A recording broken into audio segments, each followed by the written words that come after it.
I am the body snatcher. You know we love tummy tucks on this show. Welcome back to Boxing. Welcome back, loyal fight fans, to Boxing. Eat that shit up. I am your humble host. I am Tummy Tom O'Neill. I am the body snatcher, and I am back at it. Please hit the thumbs up button for me. Hit the subscribe button. And you know what I'd appreciate, right? If you have a friend, a family member, a crazy ex-girlfriend who enjoys combat sports, they probably enjoy watching this show too, you know? Why don't you tell them about it? So, as we always do, we're gonna jump right in from the recap from the fights from last weekend, and I would be remiss if I didn't, one, start, and two, spend most of the recap time talking about the Josh Taylor versus Jack Catterall fight that took place in Scotland, for home of Josh Taylor, for his first defense of all four belts, as the the undisputed four belt champion of that junior welterweight weight class, 140 pounds. I picked Josh Taylor to win the fight. He won the fight, didn't he? No, that's a really bad joke. Listen, this is a really this is a tarnish, another just tarnish spot on the sport of boxing. Everybody's talking about it. Everybody, but we've been here before. We've seen this before. This is the sport, and it's so unfortunate. You know why people get so mad about this stuff? It's not just because, well, look, it's horrible judging, right? It's possibly corruption, for God's sakes. The guy only won 3, maybe 4 rounds out of a 12-round fight, and he also got knocked down for the first time in his career by Jack Catterall, which makes that round a 10-8 round. And we can keep going and beat a dead horse about this. You know why people really get mad about it though? Because it's one of the oldest sports that there is. It's the oldest sport there is boxing. So why the fuck don't we have this stuff fixed yet? That's why people get so mad. People get mad about decisions in the UFC, right? And whatever, a little bit, I guess, in Bellator and stuff. UFC is the biggest one, but MMA, right? That's a newer sport. People get mad about decisions there. People debate stuff, but sometimes people say, hey, it's clear robbery, and they get mad about decisions there. They don't get so worked up, and the reason is because it's a newer sport, and it's a sport that's like fixing itself as it goes. It's not needing 300 years literally to fucking, get something out of it. It's just fixing itself as it goes, and any new sport, any sport that was new 100 years ago, baseball's been around, but basketball, soccer is worldwide, but football, that's newer, as far as timelines of sports go. They just fix themselves. They see a problem, they go, oh shit, okay, this is gonna be a problem, or people are mad about this, or this is becoming an issue, or this is a problem, we need to fix it, and then they work on fixing it, dude. Why the fuck can't we do that? I don't know. But yeah, Jack Catterall he came out, dominated round 1. Now you do give round 2 to Josh Taylor. And I forget the others. I think I gave round 12, which that even is like, I guess debatable. I even gave that to Josh Taylor, and I think I gave him 10 as well. I think there was one of them, 10 or 11 was a pretty clear Josh Taylor round as well. But the guy only clearly won 3 rounds. You might give him 4. And, he has the 10-8 round for getting knocked down against him. But on this show, everybody talks about, oh, what horrible judging, and rightfully so. Rightfully so. But since there is kind of enough people that are talking about, bad judging and possible corruption and whatnot. I'd just like to bring something kind of a little bit, I guess, original. So, check. I agree with everything. This is horrible. Now, have I seen worse? Have I seen worse decisions in boxing? Have I seen worse judging? Worse scorecards before? Several times. Yeah, fucking several times. If you watch this sport, you will know that this happens all too much. You don't need to go back further even than fights in the 80s, mid 80s, to find 5 to 7, 8 worse calls than this. So, and it's unfortunate, you know. Let me hit this fucking light up, shall we? So we can get some goddamn light in here. Yeah, it's horrible. It's a really bad call, and but what we're gonna do is bring something a little original. I heard it talked a lot about on the broadcast during the fight, but not much after. And that's the referee in this goddamn fight. His name escapes me. I've seen his face before. His name escapes me, and that's good. Because that's what a referee should do. Her name should escape you. They shouldn't be seen. They should barely be heard, only when it's necessary. And this guy was like, you know, well, for sure people didn't come here to see these two phenomenal fighters fight, you know, in Scotland here. They came to see my fat old white ass. So I'm gonna jump in between them, and when normal refereeing, you know, so this fight didn't even have much clinching in it. But when they have clinching, the referee comes in, he puts his hands, he goes, okay, break, and then he steps right the fuck back, dude. He puts his hands in in between on their arms, and then once he feels their bodies are like, okay, and they're breaking, he goes, break.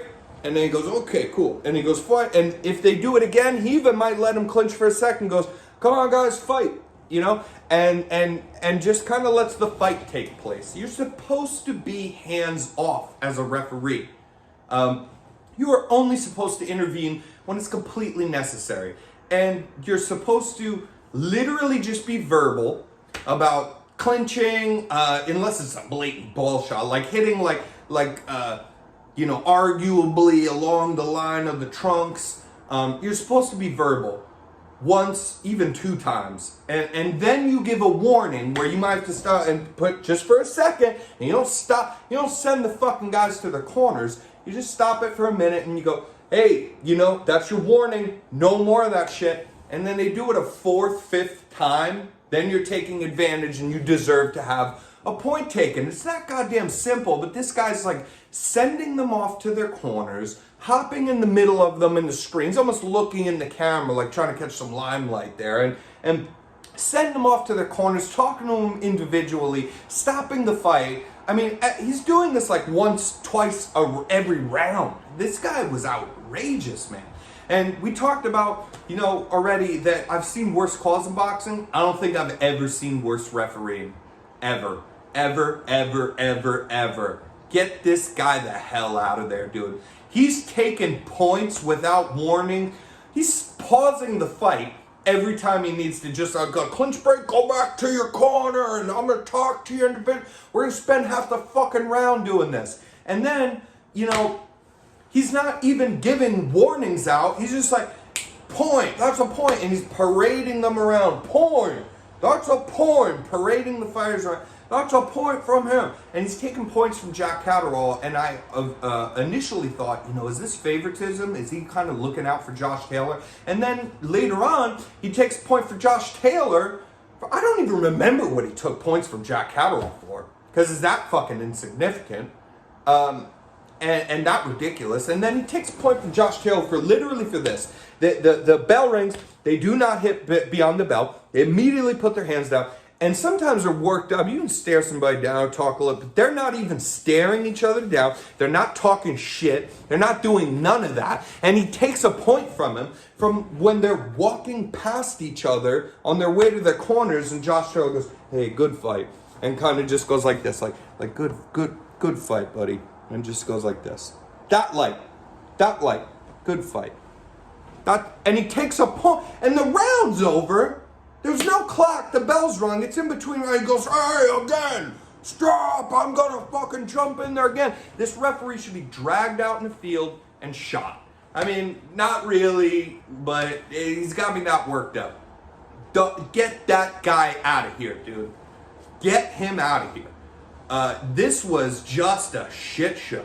And it's real unfortunate. It's a great fighting place like Scotland. They built this fight up well, and I'll give credit to ESPN, where a lot of times they don't put all this time and effort into promoting fights or the clips, little trailers for fights. They did a very good job of promoting this fight. Also, you know, Andre Ward is like, not only was he a fantastic fighter, but I think even beyond fighting, his commentary for fights is absolutely awesome, right? This guy's great. He just shit the bed on this one too. He's calling this fight like, scored it like it's a draw. And what I wonder is, anyways, we're going to move on. The fight was scored like shit. What I wonder is, you know, beyond corruption, which is possible, dude, and beyond just complete negligence in the judges, which is a fact, unless it's corruption. Then if it's not corruption, incompetence and complete ignorance is an absolute solid fact then, and there is no other excuse. I wonder if maybe this guy taking points left and right, you know, led to some sort of thing in this fight. Anyways, we're gonna move on from that, and we're gonna talk about the fights that are coming up for this weekend. Anyways, Josh Taylor kind of saved my parlay a little bit there. I joked with my friends about it. Yeah, he should have lost that fight. They gave it to him nonetheless. God bless us all for watching boxing. We do have Jose Ramirez taking on Jose Pedraza. Jose Ramirez is the guy who lost in his last fight to Josh Taylor. I thought Josh Taylor lost the Prograis fight, the Regis Prograis fight as well. But that was a close fight, and you can't call it a right. It was a close fight and a good fight. But I thought he lost that too, and then they gave it to him, and I wasn't mad about it. You can't call every close fight just because you score it ahead by a round or something. That's not a robbery. This guy went in 3 rounds out of a 12-round fight with a 10-8 knockdown round against him is outrageous, and it is up there. But yeah, he did have before this, had a phenomenal performance against Jose Ramirez to win, to unify that division and get all 4 of those belts. And Jose Ramirez making his return here this weekend, this Saturday, to try to take on Jose the Sniper Pedraza. Puerto Rico versus Mexico is kind of how they're billing it. Lots of great fights have taken place between those countries, those cultures in boxing. And this will be a great fight. I'm sure this will be a very good fight. So Jose Pedraza, they call him the Sniper because that's what he does. He's lanky, he has a lot of reach, he's fast. He doesn't hit that hard, but he uses timing very well. He boxes very well, and his best attribute to me is he doesn't allow guys to get inside on him a lot. Doesn't allow guys to get towards it, put their head in his chest. He's always angling off. He's always keeping his distance, and he just boom, boom, 1-2s down, boom, boom. And they try to come inside, slipped uppercut, and dip right out of the way. He's very good. I am going to pick Jose Ramirez for a couple reasons. I think Ramirez got a lot to prove coming off that loss to Josh Taylor. I think he's fired up. I think he's ready to go. And more so to the point of why I would pick him is, one, he's an A-class opponent. And Jose Pedraza was great at 130, moved up, and he got a belt there, moved up to 135, got a belt there. Now he's trying to move up to 140. And I think that because he uses his length and his height, his reach very well, though that's not going to serve him as well moving up this high in weight.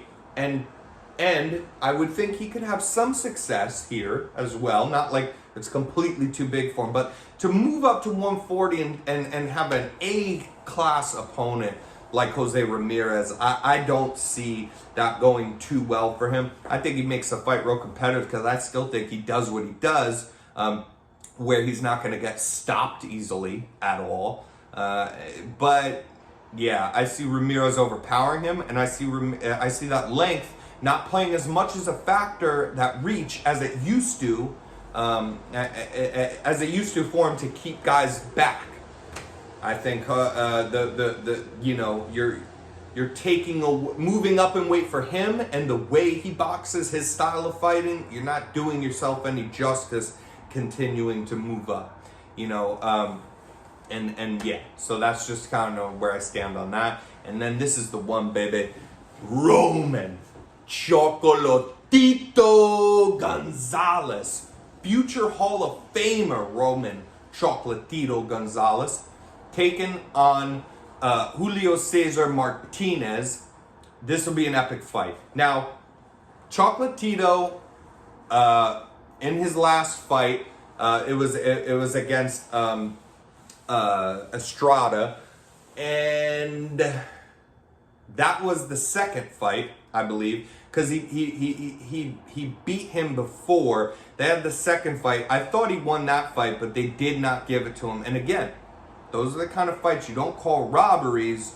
I definitely thought he won that fight, but it was close enough. You just don't call it a robbery. You save those for these Josh Taylor, Jack Catterall kind of fights, But anyways, they were supposed to set up the rubber match with those guys, and I think that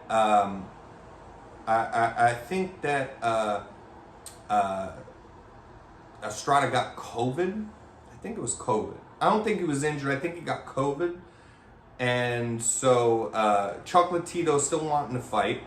They got a replacement. I was really bummed about this when we heard that first, and not an immediate replacement. I was really bummed about it. Then when I heard that it's Julio Cesar Martinez, I'm stoked again. Julio Cesar Martinez is coming out of that Canelo gym trained by Eddie Reynoso, and they call him the Maniac, the Maniaco. And he's young, he's hungry, he hits hard, he's good at countering. But we're gonna pick Roman Gonzalez to win this fight. And the reason, again, you heard that passionate intro for him. I love that guy. I always have. But again, I promise you guys, I'm not picking with my heart here. I'm going to give you good reasons. Here's my reasoning for it. Chocolatito's older as well. He's older. He's 33, 34, which is outstanding for fighting at this weight class. Nobody does that. He's at this crazy lower weight, these smaller guys. You can't fight that late, but Chocolatito proves everybody wrong. Chocolatito, humble guy. Guys get in his face at the face-offs. They get all amped up. He stands there, won't look him in his eyes, kind of looks around, does a little shy smile. They go, yeah, and he's watch for the weigh-ins before the fight. And he's notorious for going around he doesn't and all jacked up and just go, or like this. And he just gives his little Chocolatito smile. He means fucking business when he gets in that ring, boy. And I can't wait to see this guy fight again. But here's my reasoning for why he wins this fight. Chocolatito, I think, in my opinion, as your humble host, I think that he is maybe the greatest inside fighter that boxing has ever seen all time, any weight class. That's what I think of Roman Gonzalez. Most guys fight in the inside because they can hit hard. And so they look for that shot. You can't just have that because it's a brutish sport if you're not boxing and you're going to fight in the inside and put your head in a guy's chest and just drill away and get drilled on. You also have to be tough as nails. You have to have a real good chin on you. And Chocolatito has that. But that's all that most inside fighters have. Roman has great defense as well on the inside, like I've never seen before. He uses the high guard, okay? So the high guard, like this, right? But this is a high guard because you're stationary. You might bounce in and out, or you stand still. This is your high guard. He uses an active high guard. So he has his high guard up like Tyson would do, right? That's how Mike Tyson. What that's called is, and that peekaboo style kind of thing is what you've probably heard of, but it's called an active high guard. Because it's a high guard, but you're being active. You have good head movement, right? And so it makes you even harder to hit. Because if you can hit him at all, which most guys, they're missing a lot. They're flat out missing. And it helps gas you out to completely miss shots like that, time after time. But most guys, you know, they can't hit him much, but some will. Some will hit him. But if you hit him, most times they're glancing off of the gloves. And he's not just moving his head in any sort of way to get lucky about it. He is actually, you know, knowing, okay, I'm going this way because you're throwing this way. I'm dipping under like this because you're throwing back this way. I'm dipping back and forth because you're trying to throw uppercuts. And when I dip from the uppercut, I rip to the body.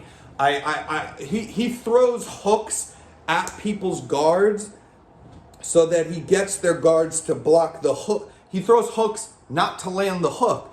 He throws it right away just to get your guard opened like this to slip the uppercut in. He's great at the uppercut. He's great at ripping to the body. And he is more defensively sound at inside fighting than maybe I've ever seen before. And Martinez, on the other hand, yes, he's younger. Yes, he hits harder probably. He at least hits very hard. Roman hits hard as well.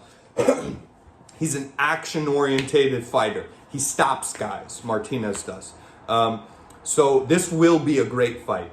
Now, but the way I see this fight playing out is that when you watch Martinez fights, right?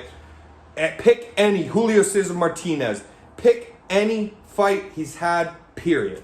When you watch his fights, any fight, you will see that whether he's slipping off from a jab and then starting a flurry, or whether he is walking forward and then creating the action and just going in himself without countering off a shot, he uses boxing range.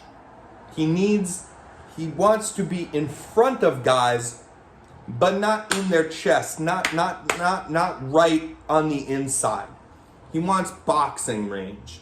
And so you'll always see him walk. He stalks to keep in boxing range. But once you're about here at arm's length, he'll stop and he'll plant his feet completely stationary. And he doesn't have an active high guard. He just has a stationary high guard like this. He waits for you to throw, or he'll feint to see how you move and what shots are available. But he stands completely still in front of you until he'll either counter you when you throw something at him, or he'll press the action. But he wants that boxing range, and that's always where he has his success at. And Chocolatito will, and mark my fucking words here, he will not give him boxing range ever. Ever. Ever. Ever. He will be head in the chest. You back up, you try to go off the angle, he finds you head in the chest, I'm ripping. He doesn't stop coming. And any fight in his long, illustrious career that Chocolatito has had, any fight that he has ever had, he does not, in his entire career, he has not had not one, understand this, 12-round fights, the guy's 34, I forget his fucking record, man. He's had like 60, 70, oh my God, you know? He hasn't had not one fucking round ever where he ever even slightly takes a break. Roman Gonzalez breaks records all the time, but in his last fight against Estrada, he broke another record for punches thrown. He threw over 1,300 punches in that one fight. He does not stop coming for you ever, and you won't find 30 seconds in any round of his career where he is not actively looking to hurt you in there, and just relentless pace. Okay? So that's why we make this pick, because Martinez needs boxing range. Chocolatito will not give him boxing range. He will make him inside fight. And Martinez hits hard, and Martinez does have a lot of heart, and he can counter, and he will oblige, and we will see a great fight where he throws back hard at Chocolatito. He does hit really hard. It does make it a little bit scary of a fight. But Chocolatito is very defensively sound, like I said, on the inside. And Martinez is not. Even at boxing range. We've seen it before. When people are brave enough to stand there and trade with Martinez, and they're not just trying to get out of the way and keep distance and jab to death to win rounds, kind of, that's how people fight him. So he's had a lot of success because you can't fight him like that. And he will hurt you. He will find you eventually and hurt you. But when people are brave enough, and they have been before at times, to stand and trade with Martinez, you see that those exchanges are really just like 50-50. He can't land stuff on you without getting hit himself just as much, you know? And we've seen him get a little wobbled. He has so much heart, man, Martinez, so he'll keep coming, and he always has, but we've seen him get touched, you know? And because when people stand there and they just throw down and trade with him, and they don't try to move away where he can chase you, but they plant their feet and they go, let's fucking go, and they trade. We've seen it every time. Even when he knocks people down, when they do that, when they stand and trade with them, they hit him. They hit him right back. He is not defensively sound. Another thing he does is when he goes in for punches, they're all looping shots. He doesn't use his jab very much at all. So that's your most efficient weapon to go back to in boxing, and he doesn't really utilize his jab. Everything's hooks to the body, hooks to the head with him, and he keeps his hands down. He keeps his hands down all the time, and so when he throws shots, you're always open if you throw a shot. So if I throw a shot with my left hand, my left side's open, right? But I'll keep my right hand up, or maybe I'll throw it and I'll dip, and I'll use my shoulder, and then I got my right hand up, so I got a little protection there, and then my body's open, right? So you always have a little opening, but this fucking guy, Martinez, puts both his hands down. He goes from a high guard into throwing a body shot. Let me see if I could, show you this here better. He goes from the high guard, so when he throws a body shot, he doesn't even keep this fucking hand up. He'll throw his body shots, like he literally puts both hands down and will just start winging like that, literally. And it's not wow, he will wing his fucking shots around. So I don't see him having a lot of success trading with Chocolatito when he keeps his fucking hands down way too much. And so that's how we get that pick. And we're going to enjoy these fights. My birthday's a bit after this fight, and the moment that I heard it was announced, this is the fight for my birthday. Roman Chocolatito Gonzalez is my fucking spirit animal. Let's go, baby. Future Hall of Famer.